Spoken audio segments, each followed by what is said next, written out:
Welcome to another Throwback Thursday video. This time we're covering the 1989 classic, Teenage Mutant Ninja Turtles. Playing this game as a kid felt impossible to beat, but today I'm going to give you the secrets and tips I've learned to help you beat the game. Thanks for watching, and don't forget to like, subscribe, and obey. First thing we need to go over about this game is the turtle power, because not all turtles are created equal. This chart here is going to show you how much damage each of the turtles as well as the sub-weapons do against an enemy, and we'll be using Mecha-Roo here as an example. Leo and Mike are the ones that do the least amount of damage. You can see here that it takes each of them 9 hits to take out the Mecha-Roo. For Raph, he's a little stronger, so it only takes him 7 hits. But for Don, it only takes 4 hits. He's twice as strong as all the other turtles. Now let's look at the sub-weapons. The Shuriken, the Triple Shuriken, and the Boomerang all do just about as much damage as Donatello. And then we have the Ninja Scrolls. They do twice the damage that Donatello can do. My point in showing you this is that Leo, Raph, and Mike should all be equipped with a sub-weapon, or better yet, Ninja Scrolls. Otherwise, they're not going to do nearly enough damage in this game. Now let's talk about the attack range for each Ninja Turtle, because they're all different, and we're going to use this little area of the sewers as our test range. Starting with Michelangelo, you can see here he doesn't have any trouble hitting the guys on the ground, but he can't hit the guys above his head. He has to aim up for that. Now let's test the Ninja Star, takes it out no problem. Again, guys on the ground, no problem, but the guys that are head level and above give him difficulty. Now let's take a look at Raph. He doesn't seem to have a problem with range. He can hit things above him and below him and Ninja Stars no problem. The only thing is he doesn't have a lot of reach, but he has plenty of range. Leonardo also has plenty of range with his attack. He hits things above him, below him, in front of him, Ninja Stars, no problem. If only he didn't hit for so little damage. If only he was a stronger Ninja Turtle. Now, at first glance, Donatello's range seems horrible. He can't hit things above him or below him unless he's specifically trying to. Even Ninja Stars he can't knock out of the air. They go right above his attack. But Donatello does get better once you understand a few things about his attack. Like if he attacks up, his bow staff is long enough that he also attacks down, like he's doing here.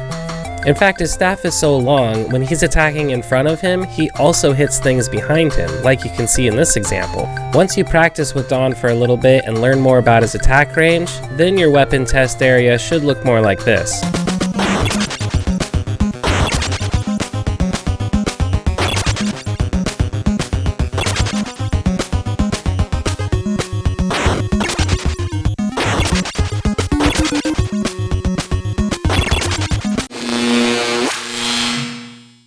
Next thing we need to talk about is pizza, because that's what's most important in life. The Ninja Turtles don't have extra lives. If they run out of health, they're done. They're gone. Game over. And the only way to replenish their health is by eating pizza. But ironically, there's not a ton of pizza in the game. And you can see here that all of our turtles could use some pizza. Raph and Don are both down to 25% of their health left, and poor Leo only has 1/8 of his health left. Pizza comes in 3 different forms in this game. You can get a slice of pizza that recovers 25% of your health. You can get half a pizza that recovers 50% of your health. Or you can pick up a whole pizza and that recovers all of your health. The only problem is deciding which turtle gets to eat the pizza, but luckily a lot of the times you don't have to. You can farm pizza by leaving the area and coming back in. Let me show you in this example.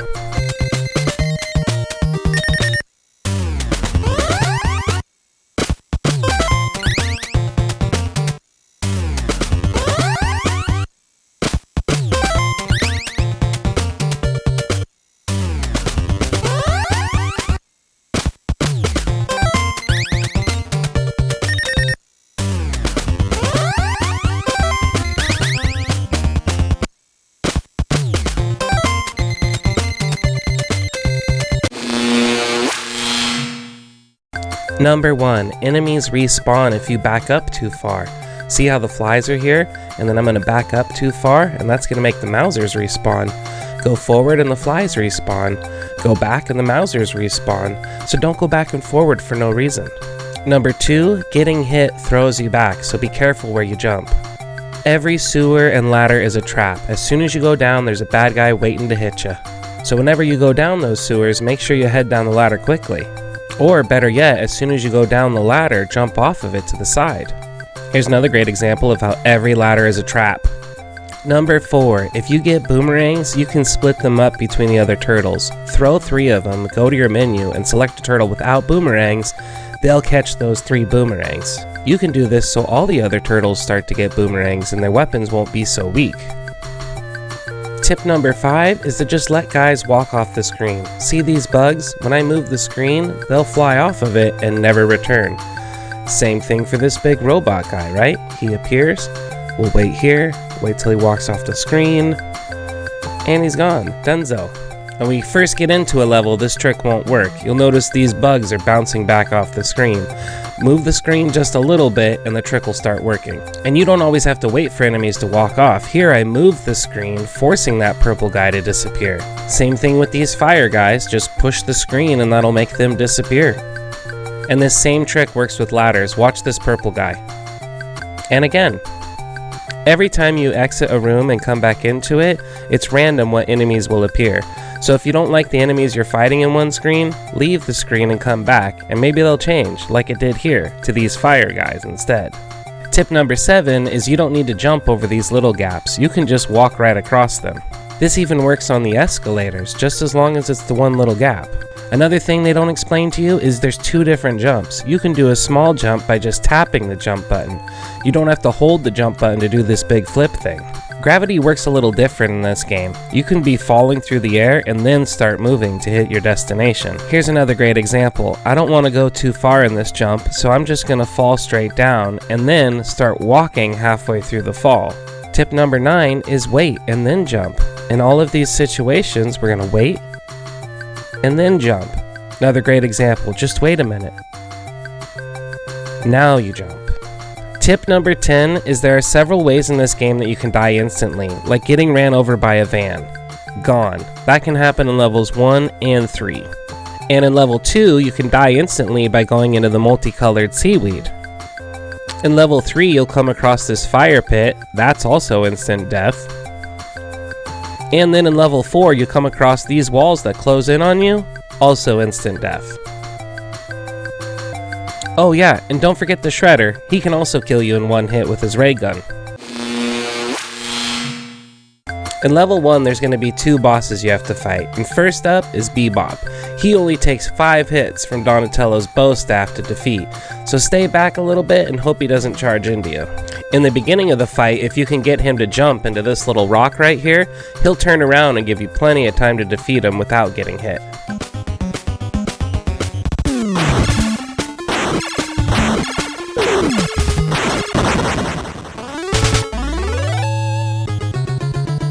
The second boss fight in this level is going to be Rocksteady, and this one's a little bit harder because he's got a gun to shoot at you as well. But if you're using Donatello, you can hide up here on top of these crates, attack downward with your bow staff, and defeat him. But the attack will only reach if you do it when Rocksteady is jumping. Check it out.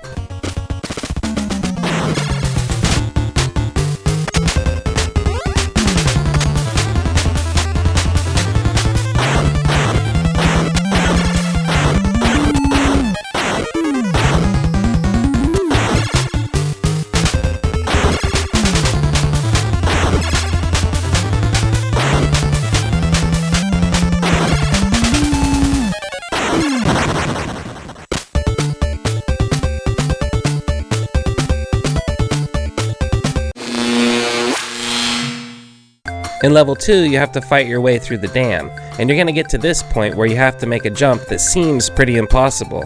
Make sure your turtle goes all the way up to the ledge, and then press forward and jump as quick as you can, and you should make the jump just fine. Once you finish the dam, you're going to have to jump into the reservoir and deactivate some bombs, and you have just over 2 minutes to do this, so you're going to have to swim quickly. I sped things up here so we could go through the whole thing. After deactivating the second bomb, you're going to head back down and head to the right. Watch out for this multicolor seaweed too, that stuff will kill you in one hit. You'll see I'm just flying straight through the electricity because I want to save time. I've switched to Raphael because he's a turtle I don't use that much, and I don't mind if he takes damage. But once his health gets too low, I'm going to need to switch to a different turtle, right here. Now I can use Michelangelo with full health to take even more damage. Be careful this pink seaweed, it won't kill you instantly, but there's a lot of damage in this area. So watch your turtle's health, and if it gets too low, switch over to a different turtle that has full health. Now we head down,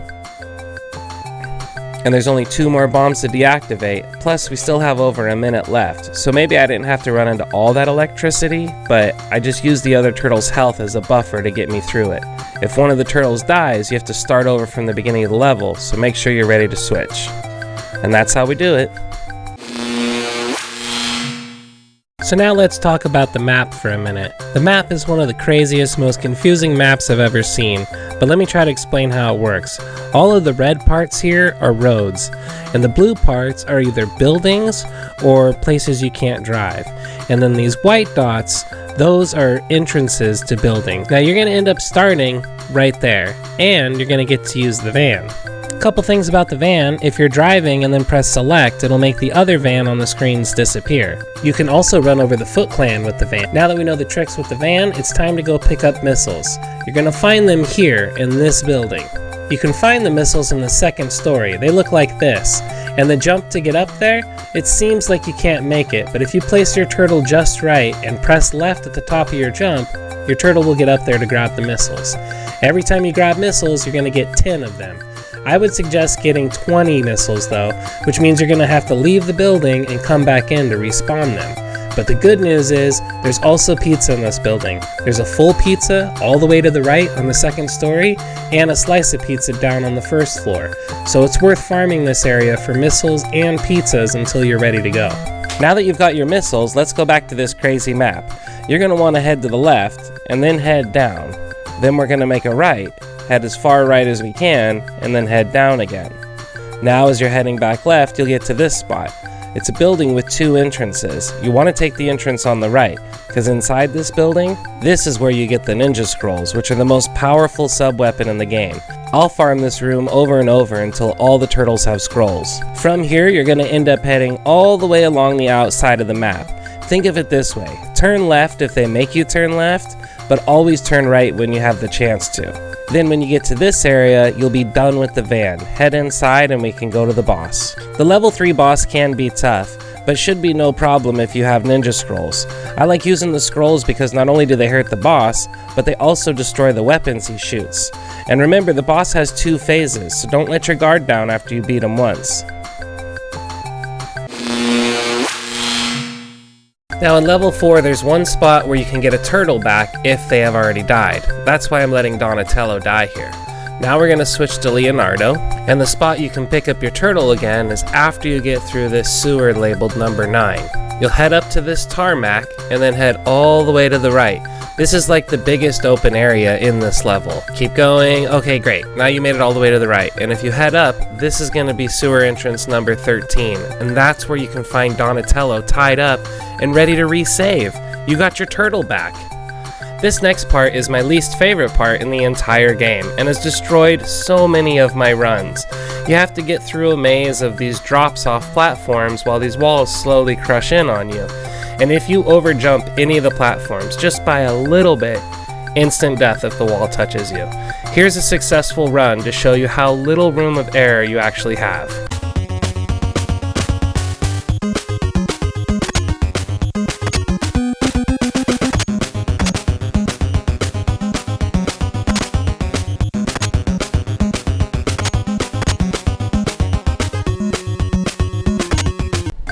Once you make it all the way through level 4, you're going to come up to the boss fight here, which is a giant Mauser.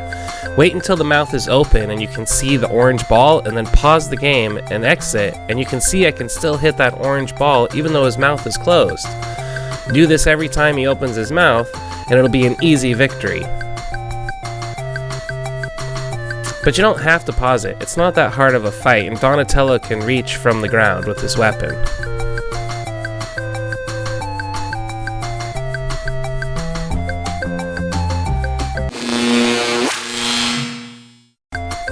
Now let's look at the map for level 5. You're going to end up starting right here, and there's 2 different buildings you can explore, here and here, but I don't think you should waste your time with those. Even though there is a pizza farm in this one, it just has a lot of enemies. What I would do is just focus on the Technodrome. The Technodrome is going to be hidden in the bottom of one of 3 sewers. The easiest sewer to check is this one. If you get to the bottom and there's no Technodrome, come back out of the sewer and then check this one over here. And if you don't get a Technodrome in there, then check this third one. That's the order of like the easiest sewer to the hardest sewer, so you might as well always start at the easy one. Once you've made it to the Technodrome, there's several parts we're going to need to break off with our weapons. Hopefully you have scrolls, because they work great in this part. First, we need to attack this giant purple electric shooting thing. Then we need to attack this gun, we need to attack this hatch, and the gun in the back also. But the scrolls take care of it pretty easily. Once you've got that gun defeated, then switch back to Donatello, and he can take out the eyeball with just his bow staff. But you want to break all those other pieces first, so you don't have to worry about the Foot Clan coming after you while you're trying to defeat the Technodrome. One more hit from Donnie, and boom, the Technodrome is done. Now it's time for the last level. Now that we've made it inside the Technodrome, it's time for the final level, and this level is definitely tough. Hopefully you have a bunch of scrolls to get you through it. There's also 2 different paths in this level, and I feel like one of them is a lot easier than the other one. So I'm going to show you my path through the Technodrome. I'm also going to do it without any scrolls, so you can see how possible it is with scrolls. Check it out.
Defeating Shredder is easier than you'd think.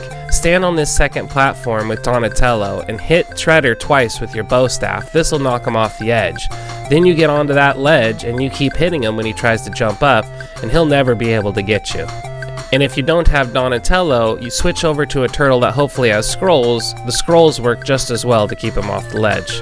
Couple more hits and you've finally defeated Shredder and beat the Teenage Mutant Ninja Turtles. This game only lets you have 2 continues if you lose all your turtles, but at the title screen you can put in the famous Konami code, which is up up, down down, left right, BA start, and doing this at the title screen will grant your turtles 4 continues instead of 2. That should make the game much easier. And that's all the tips and secrets I have for you on the NES classic Teenage Mutant Ninja Turtles. Come watch me live stream sometime over on Twitch. You can also pick up my full live stream of this game on my YouTube channel. Thanks for watching, and don't forget to like, subscribe, and obey.